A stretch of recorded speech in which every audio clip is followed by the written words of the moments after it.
Hello दोस्तों, आइए चलते हैं बिहार सुबह की ताज़ा खबरों की ओर। लेकिन उससे पहले अगर आपने अभी तक इस चैनल को सब्सक्राइब नहीं किया तो कर ले, जिससे कि आपको बिहार सुबह की ताज़ा खबर रोजाना मिलती रहे। पहली और बड़ी खबर, बिहार में इन दिनों मिल रहे आतंकी कनेक्शन को लेकर एनडीए के दोनों घटक दल जेडीयू बीजेपी आमने सामने आ गई है। बिहार भाजपा के प्रदेश अध्यक्ष संजय जायसवाल ने कहा कि हर जिले में टेरर मॉड्यूल चल रहा, यहाँ स्लीपर सेल की संख्या काफी बढ़ गई है।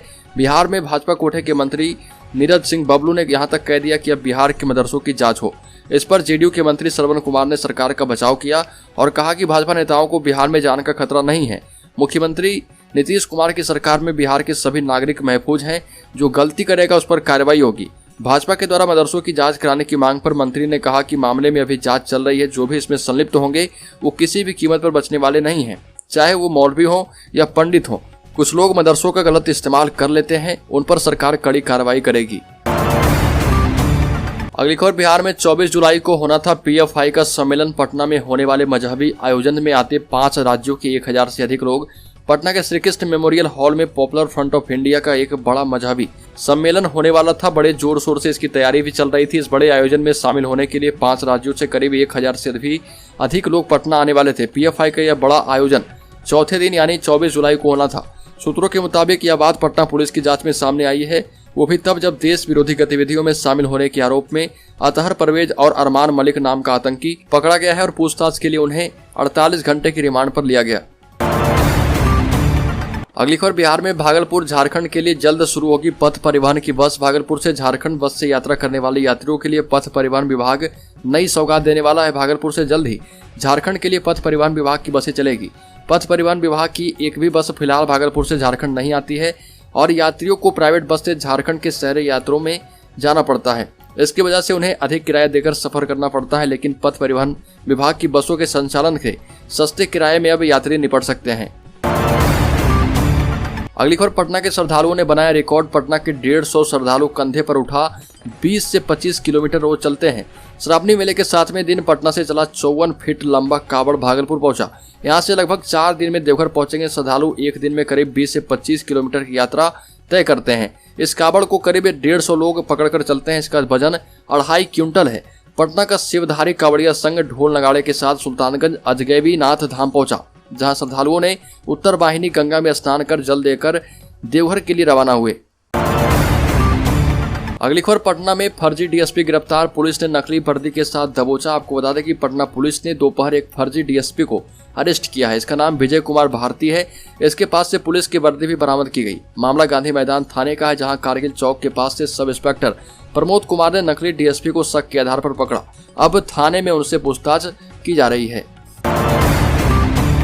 अगली खबर, बीजेपी बिहार प्रदेश अध्यक्ष संजय जायसवाल का बड़ा बयान। भारत को बर्बाद करने के लिए प्रत्येक जिले में पीएफआई आतंकी संगठन का टेरर मॉड्यूल बनाया गया है। बीजेपी बिहार प्रदेश अध्यक्ष डॉक्टर संजय जायसवाल ने कहा कि जो भी मामला पीएफआई को लेकर सामने आया है, पूरे बिहार को और इस देश के लिए विरुद्ध साजिश का अड्डा बिहार बन चुका है। प्रशासन ने उसे तोड़ने का काम किया है और मैं प्रशासन में विश्वास रखता हूँ।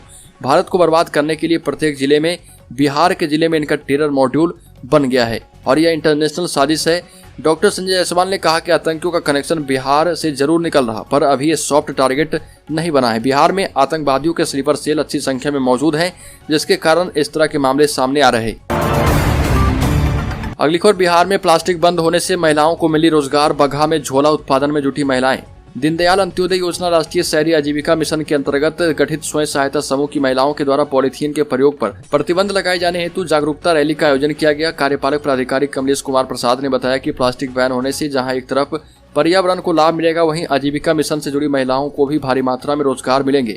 इसके लिए नगर परिषद के द्वारा शहरी महिलाओं के लिए रोजगार सृजित किए जा रहे हैं। प्लास्टिक बंद होने के साथ ही कपड़ा के झोले का डिमांड बढ़ गया है। इस डिमांड को शहरी आजीविका मिशन की महिलाएं पूरी कर रही। इसके साथ ही शहर में समूह के द्वारा जल्द ही बर्तन बैंक की शुरुआत भी की जाएगी।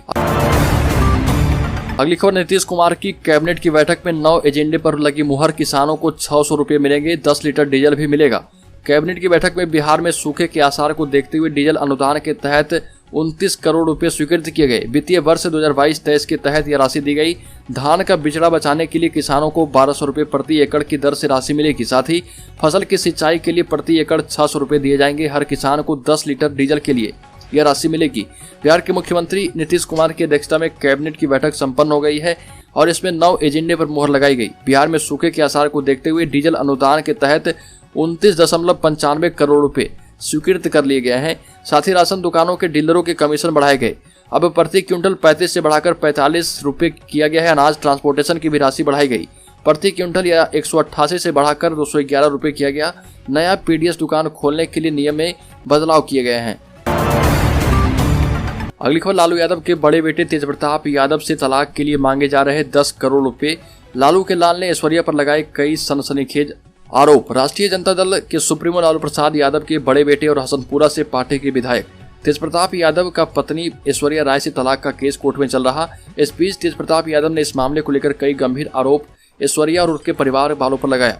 भावुक हुए तेजप्रताप यादव ने इंटरनेट मीडिया पर लिखा कि तलाक के बदले उनसे 10 करोड़ रुपए की मांग की जा रही है। इसके साथ ही उन्होंने यह दावा किया कि जल्द ही वो सबूत के साथ कुछ तथ्य सामने लाएंगे जो यह साबित कर देगा कि गलत कौन है। उन्होंने यह भी का आरोप लगाया कि उनके परिवार वालों पर भी हाथ उठाया गया। अपनी पत्नी ऐश्वर्या राय से तलाक का केस लड़ रहे तेजप्रताप यादव ने इस मसले पर बहुत सी बातें पब्लिक डोमेन में रखी। उन्होंने अपने फेसबुक पेज पर ऐश्वर्या और उनके परिवार पर कई गंभीर आरोप लगाए। भावुक तेजप्रताप यादव ने लिखा कि मां से बढ़कर इस दुनिया में कुछ भी नहीं, लेकिन क्या एक बेटे के सामने जब मां को परेशान किया जाने लगे, मां पर हाथ उठाया गया। ऐसे में क्या एक बेटे को चुप रहना चाहिए। तेजप्रताप यादव ने साफ साफ आरोप लगाया कि राबड़ी देवी पर हाथ भी उठाया गया था। अगली खबर, जीतन राम मांझी ने बिहार सरकार की शराब नीति पर फिर से उठाए सवाल। अग्निपथ योजना को बता दिया हास्यास्पद। सरकार की शराब नीति और बालू नीति के कारण गरीब अधिक त्रस्त हैं। यदि शराब थोड़ी थोड़ी पी जाए तो वह दवा का काम करेगी, अधिक ली जाए तो शरीर को हानि पहुंचाएगी। उक्त बातें जिला अतिथि गृह में पूर्व मुख्यमंत्री सह अनुसूचित जाति जनजाति कल्याण समिति बिहार विधानसभा के सभापति जीतन राम मांझी ने प्रेस वार्ता के दौरान कही। शराब नीति पर कटाक्ष करते हुए उन्होंने कहा कि डॉक्टर भी थोड़ी सी शराब दवा के रूप में लेने के लिए बोलते हैं। पूर्व मुख्यमंत्री ने अग्निवीर योजना को हास्यास्पद करार दिया और कहा कि इस भर्ती में जाति प्रमाण पत्र मांगना अपमानजनक है। मांझी ने कहा कि अग्निवीर योजना को सरकार को वापस ले लेना चाहिए। अगली खबर, बिहार में एक तरफ जहां कोरोना एक बार फिर घटने लगा है, इस बीच पटना एम्स के 25 लोगों की रिपोर्ट पॉजिटिव आई। वहीं पूरे जिले से 24 घंटे में 130 लोगों की रिपोर्ट पॉजिटिव आई है। वहीं अगर पूरे राज्य की बात करें तो 324 लोगों की रिपोर्ट पॉजिटिव आई है। पटना एम्स में अकेले 25 लोगों की रिपोर्ट कोरोना पॉजिटिव आई और पूरे राज्य में अब तक 24 घंटे के अंदर 324 मरीज सामने आए हैं। अगली खबर, खगड़िया के शहीद कैप्टन आनंद का परबत्ता प्रखंड की अगवानी गंगा घाट पर राजकीय सम्मान के साथ अंतिम संस्कार किया गया। आनंद को अंतिम विदाई देने से पूर्व उन्हें साथ में आए सेना के जवानों एवं बिहार पुलिस की टीम के द्वारा संयुक्त रूप से सलामी दी गई। इससे पहले पार्थिव शरीर जब उनके पैतृक गांव पहुंचा तो श्रद्धांजलि देने के लिए लोग अपनी छतों पर चढ़ गए। मां और भाई पार्थिव शरीर से लिपटकर रो पड़े। पूरे गांव की आंखें नम दिखी। कैप्टन आनंद ग्रेनेड विस्फोट में शहीद हो गए थे। आनंद को आर्मी में ऑफिसर बनाने के लिए उनके पिता ने साइकिल तक बेच दी थी। पढ़ाई के लिए सब कुछ दांव पर लगा दिया था। आनंद बचपन से ही पढ़ाई में काफी तेज थे और भागलपुर के टॉपर भी रह चुके थे। अगली खबर, भारत देश में रोज 358 लोग छोड़ रहे भारत की नागरिकता। 3 साल में 3,92,000 भारतीयों ने नागरिकता छोड़ दी है। इनमें से 1,70,000 लोग अमेरिकी नागरिक बन चुके हैं। पिछले 3 सालों में 3,92,000 भारतीयों ने देश की नागरिकता ही छोड़ दी। इनमें सबसे ज्यादा 1,70,795 लोगों ने अमेरिका की नागरिकता ले ली है। केंद्रीय गृह राज्य मंत्री नित्यानंद राय ने विदेश मंत्रालय के आंकड़ों के हवाले से लोकसभा में जानकारी दी और इसके मुताबिक इन भारतीयों ने 120 देशों की नागरिकता ली है। बसपा सांसद हाजी फजलुर रहमान के सवाल के जवाब में राय ने बताया 2019, 2020 और 2021 में 3,92,643 भारतीयों ने नागरिकता छोड़ दी। आंकड़े बताते हैं कि 2019 के बाद सबसे ज्यादा 1,63,370 लोगों ने भारतीय नागरिकता छोड़ी है। 3 साल में नागरिकता छोड़ने वाले की रोजाना औसत की बात करें तो यह संख्या 358 है। तो दोस्तों, बिहार सुबह की ताज़ा खबरों में अभी के लिए इतना ही। अगर आपने अभी तक इस चैनल को सब्सक्राइब नहीं किया तो कर लें, जिससे कि आपको बिहार सुबह की ताज़ा खबर रोजाना मिलती रहे।